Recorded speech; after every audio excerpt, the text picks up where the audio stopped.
예수님이 태어난 곳이 어디죠? 베들레헴이죠. 베들레헴에 가면 예수님 탄생 기념 성당이 있습니다. 이 성당은 여러 가지로 의미가 있는데 일단 1년 내내 캐롤이 울려요. 왜냐하면 예수님께서 거기서 태어나셨기 때문입니다.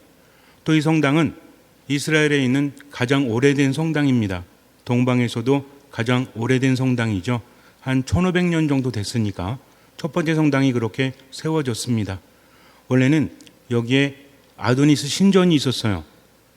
로마의 황제가 그리스도 신앙을 말살시키기 위해서 아도니스 신전을 세웠는데 콘스탄티누스 어머니 헬레나 성녀가 성지 순례를 하다가 베들레헴에 와서 경배를 하고 아들 황제에게 말해서 아도니스 신전을 철거하고 예수님의 탄생 성당을 짓게 됩니다.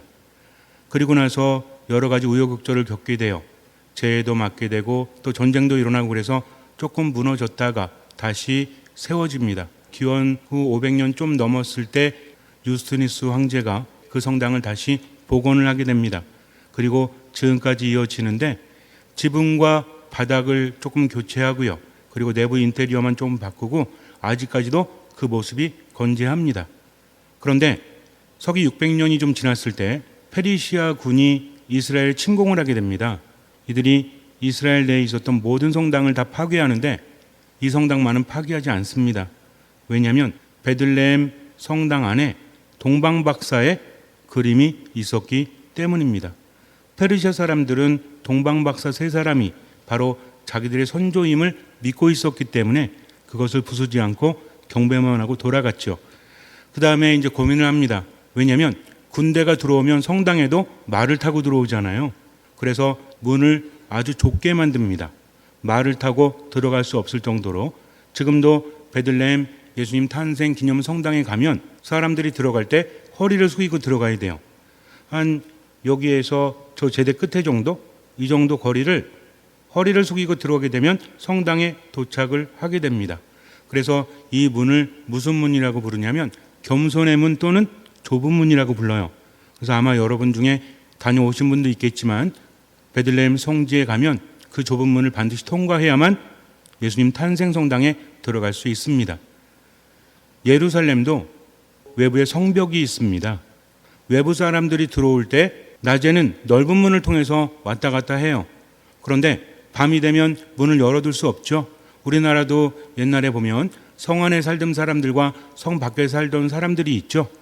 그래서 성 안에 살고 있는 사람들은 밤이 되면 나가지 못하고요. 성 밖에 있는 사람들은 들어오지 못하잖아요. 사극을 통해서 우리에게 보여지는 경우가 있지 않습니까? 예루살렘도 마찬가지였습니다. 저녁이 되면 넓은 문을 닫게 돼요. 그리고 좁은 문을 열어 놓습니다. 좁은 문은 통과하기가 쉽지가 않아요. 그냥 사람 한두 명만 빠져나갈 수 있기 때문에 낙타라든지 말이라든지 이런 것들이 있다면 그리로 들어갈 수가 없었다고 합니다. 우리가 성경을 묵상하고 이해할 때 당시의 시대나 상황을 조금 알아야 돼요. 예수님께서 좁은 문, 넓은 문을 말씀하실 때 어떤 뉘앙스인지 하느님의 말씀을 담고 있는 성경이지만 그것을 우리가 이해할 때 당시 사람들이 어떻게 성경을 이해했는지 당시 사람들에게 하느님은 어떤 방식으로 당신의 뜻을 전하셨는지를 알아야 됩니다. 지금이랑 80년대, 90년대도 많이 다르죠? 2009년 이후에 많은 것들이 변하기 시작을 합니다. 물론 그 전에도 많은 변화가 있었지만 저는 2009년 이후에 정말 많은 변화가 있다고 생각을 해요. 2009년에 뭐가 나왔죠? 스마트폰이 나왔죠. 저는 왜 그것을 기억하냐면 물론 만들어진 것은 그 전일지 모르겠지만 보급이 된 게 그때쯤인 것을 왜 기억하냐면 군종신부하다가 제대할 때였어 그때가. 그래서 수원교회 나와서 죽전문당에 이제 부임을 했습니다. 그때가 아마 제 기억에는 9월인가 그랬던 것 같아요. 근데 그때 제가 지금 망한 회사 아닌가? 어쨌든 옛날에 모토로라는 회사가 있었어요. 혹시 기억나시는지 모르겠지만 거기서 레이저라는 휴대폰이 있었습니다. 그래서 이렇게 폴더폰이죠. 이걸 샀어요. 샀는데 한 달인가 두 달 있다가 스마트폰이 나왔어요. 이런 생각을 했습니다. 저런 걸 누가 사용을 할까? 말도 안 되고 컴퓨터 같은 거를 누가 사용을 해? 그랬는데 급격하게 늘기 시작을 했죠. 저는 잊지를 못합니다. 2009년 이후에 많은 것들이 나오기 시작을 했어요. 그리고 제가 가장 놀랬던 것은 카카오톡이라는 거. 옛날에는 메신저 할 때 기억나십니까? MSN이라든지 네이트온이라든지 그 더 옛날에는 저 신학생 때는 천리안, 하이텔, 나우누리 뭔지 아세요? PC통신. 그래서 컴퓨터로 통신하고 있으면 부모님이 왜 전화가 안 되지? 하면서 오십니다. 왜 안 돼요? 전화선 뽑아놓고 컴퓨터 꽂고 있으니까 그때는 통화 중이잖아요. 계속. 그런 경우도 있었습니다. 많이 변한 거죠. 지금은 당연하게 받아들이지만 그때는 당연하지 않았습니다. 그때는요. 어떤 이야기 할 때도 이런 경우 있었어요. 야, 그게 뭐지? 글쎄 그게 뭐더라? 많은 사람들이 모여서 서로 토의를 합니다. 지금은 그게 뭐지라고 묻지도 않죠? 어떻게 해요? 찾아보잖아요. 이렇게. 그래갖고 초기에 스마트폰이 나왔을 때 젊은 사람들이 이거 찾아보면 어르신들이 화를 냈습니다. 아세요? 정보를 찾아보니까 어르신들이 기분이 나쁘신 거지. 당신이 어떤 말씀을 하시면 젊은 사람들은 다 어떻게 해요? 정보 찾고 있는 거죠. 기분이 좋을 리가 없죠. 요즘은 어때요? 어르신들이 찾고 계세요. 이렇게. 세상이 이렇게 많이 바뀌었다는 거죠. 그래서 성경을 묵상할 때도 옛날 이야기라는 것을 우리가 명심해야 돼요. 옛날 이야기라고 해서 무슨 전설이나 설화 이런 걸 이야기하는 게 아닙니다. 당시에 환경이 있었다는 거죠. 보릿고개라고 한다면 얼마나 많은 사람들이 이해를 할까요? 보릿고개 겪어보신 분. 그래도 의외로 계시네요. 우리 학생들은 보릿고개가 뭔지 알아요? 알긴 알지. 보릿고개가 뭘까요?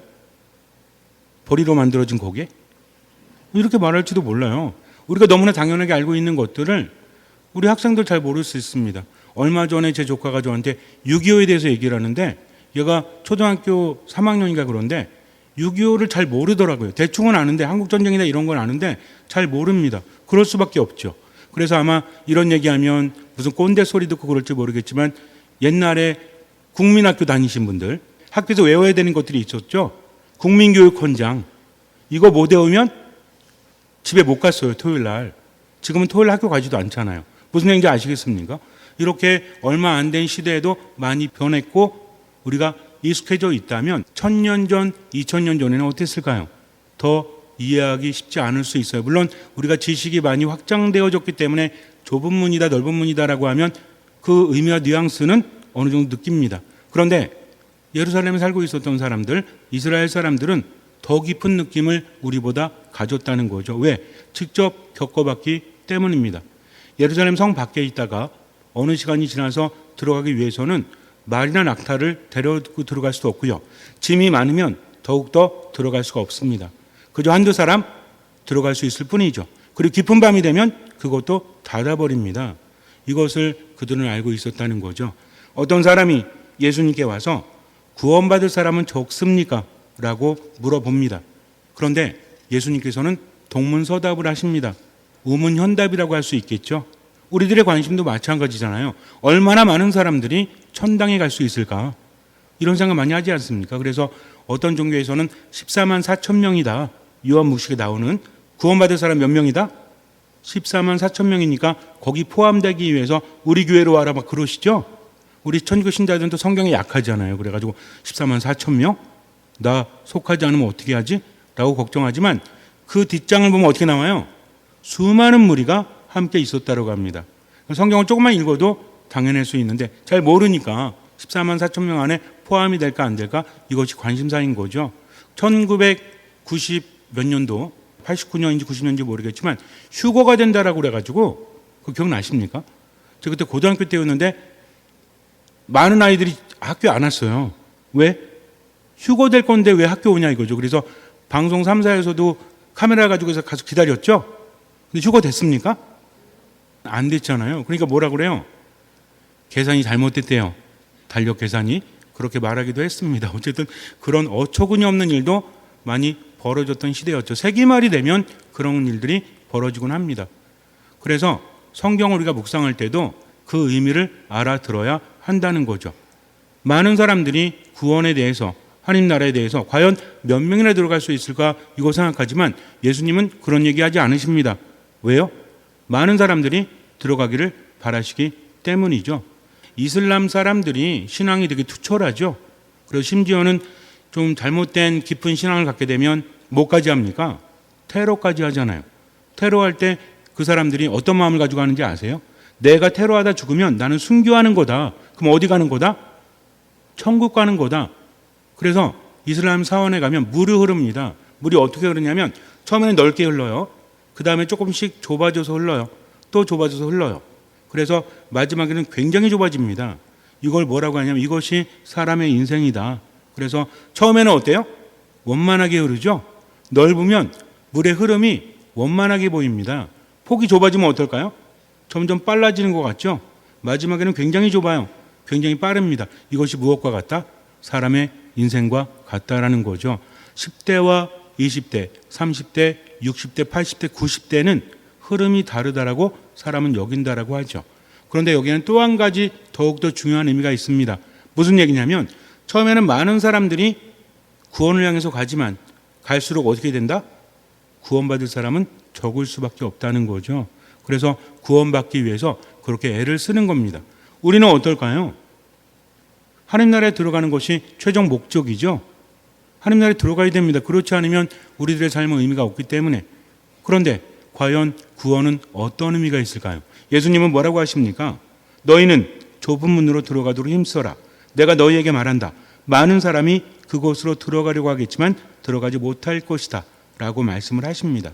여기에서 좁은 문이라는 것은 루카복음과 마테오복음에서 다른 단어로 쓰입니다. 물론 단어 자체는 알 필요 없어요. 성경에 쓰여진 단어가 어떤 의미를 가지고 있는지는 우리가 알아야 되겠죠. 루카복음에서 좁은 문이라는 것은 굉장히 좁아서 엄청나게 많은 것을 가지고 들어가지 못함, 이것을 의미합니다. 그리고 마테오복음에서 쓰인 단어를 보면 고난과 역경의 문이라는 의미가 담겨져 있죠. 그래서 우리도 좁은 문이라고 하면 어떤 생각이 들죠? 일단은 눈으로 볼 때 구체적으로 좁은 문이 떠오르죠. 또 하나는 뭐가 떠올라요? 많은 사람이 들어오려고 하지만 들어가지 못한. 예를 들어서 공무원 시험이다라고 했을 때 옛날에는 9급 공무원, 7급 공무원 시험들이 있는데 옛날엔 많이 안 갔죠. 공무원 잘 안 되려고 했어요. 지금은 어때요? 9급 공무원? 장난 아니죠. 경쟁률이 어떻습니까? 몇백 대 1 이렇게 될 때도 있잖아요. 그럼 이건 좁은 문이에요? 넓은 문이에요? 좁은 문이라고 하죠. 왜 그렇습니까? 문이 진짜 있나요? 그렇지 않습니다. 그러니까 우리도 그런 감각을 가지고 있다라는 거죠. 그래서 좁은 문이라는 용어는 두 가지로 이해되어질 수 있는데 하나는 실제로 좁은 문. 그래서 많은 것들을 가지고 들어갈 수 없다. 빨리 들어가지 않으면 짐도 낙타도 말도 데리고 들어갈 수 없는 이런 구체적인 것을 생각합니다. 두 번째는 뭐냐면 역경과 고난의 문이라는 거죠. 예수님께서는 여기로 들어가라고 합니다. 그래서 구원으로 들어가는 문은 어떻다? 좁다. 이것은 많은 사람들이 들어가려고 하겠지만 많이 들어가지 못할 것이다라는 것은 경쟁률이 높다가 아닙니다.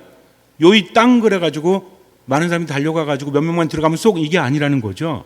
이것은 내 문제입니다. 나는 들어갈 수도 있거나 들어가지 못하는 것 둘 중에 하나라는 거죠. 경쟁자가 많아서 들어가지 못한다는 것이 아니라 그만큼 힘들고 어렵기 때문에 많은 사람들이 들어가려고 하겠지만 들어가지 못한다는 거죠. 무엇 때문에? 삶의 방향, 삶의 흐름 때문이라는 거죠. 그렇다면 우리가 여기서 묵상해야 될 것은 예수님께서 말씀하십니다. 너희는 그 좁은 문으로 들어가도록 힘써라라고 하십니다. 우리나라 말로 힘써라라고 하지만 이 단어의 의미를 좀 더 깊이 생각해 보면 경기에 임한 선수들이 죽을 힘을 다하는 것, 그리고 군대 간에 전쟁할 때 죽을 힘을 다하는 것, 이 용어를 쓰고 있다는 거죠. 무슨 얘기입니까? 뭘 걸으란 얘기예요? 목숨을 걸으란 이야기죠. 설렁설렁한 마음으로 신앙을 가져도 하늘나라에 들어가지 못한다. 어떻게 해라? 너희는 죽을 각오를 해라. 예수님 실제로 말씀하십니다. 나를 따르려는 사람은 어떻게 해야 된다? 자기 자신을 버리고 제 십자가를 지고 나를 따라야 한다는 거죠. 어렵다는 얘기에 쉽다는 얘기예요. 어렵다는 얘기입니다. 그럼에도 불구하고 우리가 그 길을 가야 되는 것은 어렵냐 쉽냐가 중요한 것이 아니라 뭐가 중요하죠? 사느냐 죽느냐 하는 것이 중요하다는 겁니다. 신앙뿐만 아니라 우리의 삶도 마찬가지예요. 내가 하기 싫어서 쉬운 것만 선택할 때가 있죠. 그렇습니다. 분명히 무엇이 좋은지 알아요. 가족관계 안에서 내 인생 안에서 해야 되는 것을 알면서도 자꾸만 어떻게 하죠? 안 한다고 하지 않습니다. 자꾸 어떻게 해요? 미루죠. 어떻게 미뤄요? 내일부터 하지 뭐. 다음부터 잘하지 뭐. 이러면서 스스로 미루면서 결국은 어떻습니까? 내일은 없잖아요. 오늘 하지 않으면 의미가 없다는 겁니다. 많은 사람들이 들어가려고 한다? 많은 사람들이 하려고 하는 겁니다. 실제로 하는 사람은 별로 없다는 거죠. 왜? 언제 안 하니까? 지금 하지 않기 때문이죠. 그래서 내일로 미루는 사람은 할 확률이 거의 없다라고 합니다. 그래서 3일 미루면 안 한대요. 처음에 해야 되겠다라고 하면 지금 하는 사람은 성공 확률이 70%가 넘는데요. 근데 이틀 지나잖아요. 그럼 안 할 확률이 70%가 넘는데요. 3일 지나면 거의 90% 넘는다고 합니다. 그래서 우리말에 뭐가 있어요? 작심 3일이라는 말도 있잖아요. 정말 중요한 것은 좁은 문이라고 해서 누구나 들어가려고 하지만 경쟁 상대가 많아서 못 들어가는 것이 아니라 내가 들어가려고 하지 않으니까 거기를 들어갈 수 없다는 겁니다. 그러나 하느님 나라는 원래 들어가기 힘든 곳이죠. 쉬운 곳이 아닙니다. 사는 것도 힘들어요. 사는 것도. 제대로 사는 것도. 하느님 나라 들어가는 것도 쉽지 않습니다. 그럼에도 불구하고 우리에게 희망이 있는 것은 한 가지뿐이죠. 예수님 뭐라고 하십니까? 너희는 나 없이는 아무것도 할 수 없다라고 하십니다. 그래서 정말 중요한 것은 예수님 바라보면서 언제 하는 것? 아무리 예수님께서 우리에게 은총을 주셔서 언제를 살지 않으면, 지금을 살지 않으면 그것을 할 수 없다는 거죠. 어차피 힘든 길이에요. 세상에 쉬운 길은 아무것도 없습니다. 내 인생을 사는 것도 힘들고요. 가족관계를 이루어가는 것도 힘들죠. 그리고 구원을 얻는 것도 힘들어요. 그러나 하느님을 믿기 때문에 언제를 살아간다? 지금을 살아간다는 거죠. 뭐 하지 마라? 미루지 마세요. 자꾸 미루게 되면 우린 그 문으로 들어갈 수 없어요. 생각을 많이 하게 되면 부정적으로 흐를 수밖에 없기 때문입니다. 그래서 좁은 문으로 들어갈 수 있는 유일한 방법은 무엇이다? 지금 들어가는 거죠. 뭐 하지 않는다? 미루지 않는다는 겁니다. 누구를 믿고? 하느님을 믿고 예수님을 믿고 지금을 살아간다는 거죠. 그럴 때 예수님께서 함께 하시기 때문입니다. 기적이 일어날 때 나병 환자가 깨끗해지고 안진뱅이가 일어나고 중풍병자가 일어날 때 어떤 일이 벌어졌죠? 기적이 있기 위해서는 예수님께서 함께 하셔야 됩니다. 왜? 기적은 하느님께로부터 나오기 때문이죠. 그런데 그 예수님은 뭘 보셨어요? 믿음을 보셨죠? 그 믿음이 무엇이었습니까? 기도 많이 하는 것? 기도 많이 했겠죠. 그러나 예수님께서 말씀하신 믿음은 뭐였죠? 바로 지금 여기에서 누구에게 다가오는 것? 예수님께 다가오는 것이었습니다. 나병 환자들은 목숨을 걸었죠. 중풍병자는 언제 데리고 왔어요? 지금 데리고 왔습니다. 예수님, 어떤 사람이 있는데요. 지금 한 이틀 후에 올 테니까 그때 고쳐주십시오라고 말하지 않습니다. 지금 예수님께 다가왔다는 거죠. 우리도 마찬가지입니다. 그래서 삶 안에서 고쳐야 될 것이 있고 힘든 일이 있는데 내가 원하는 것이라면, 그리고 신앙 안에서 구원을 받는 것이라면 언제 해야 된다? 지금. 누구와 함께? 하느님과 함께. 뭐 하면서 하라는 얘기예요? 기도하면서 하라는 이야기입니다. 혼자 하지 말고요. 그러면 힘들어서 못해요. 뭐 해야 됩니까? 기도해야 된다는 거죠. 또 미사 안에 머물면서 하느님께로부터 힘을 얻어야 돼요. 그리고 듣는 마음으로 어디 안에서? 말씀 안에서 머물러야 한다는 거죠. 이것이 하느님과 함께 하는 것이기 때문에 여러분들 딴 거는 다 기억해서 잊어버리시더라도 이것만큼은 기억하세요. 우리는 신앙인이기 때문에 좁은 문으로 들어가기 위해서, 세상에서도 행복하기 위해서, 그 구원을 받기 위해서 언제를 살아간다? 좁은 문으로 들어가는 건 지금을 살아가는 거다. 그런데 누구와 함께? 하느님과 함께. 하느님과 함께 한다는 것은 무엇이다? 듣는 마음으로 어디 안에? 미사 안에, 말씀 안에, 기도 안에 머물면서 지금을 살아가면 된다. 이것만 기억하시면 됩니다. 잠시 눈을 감으세요. 세상에 쉬운 건 아무것도 없지 않습니까? 쉬운 길 가려고 하면 우리는 얻지 못해요. 경쟁자가 있어서가 아닙니다. 내 스스로가 그렇다라는 거죠. 하느님은 나를 나보다 더 잘하십니다. 그분이 원하는 것은 믿음이죠. 믿음은 최선을 다하는 것입니다. 그런데 이것은 자기 자신을 버리는 거죠. 너무나 많은 것들을 가지고 있으면 들어갈 수 없기 때문입니다. 문이 닫히기 전에 들어가야 합니다.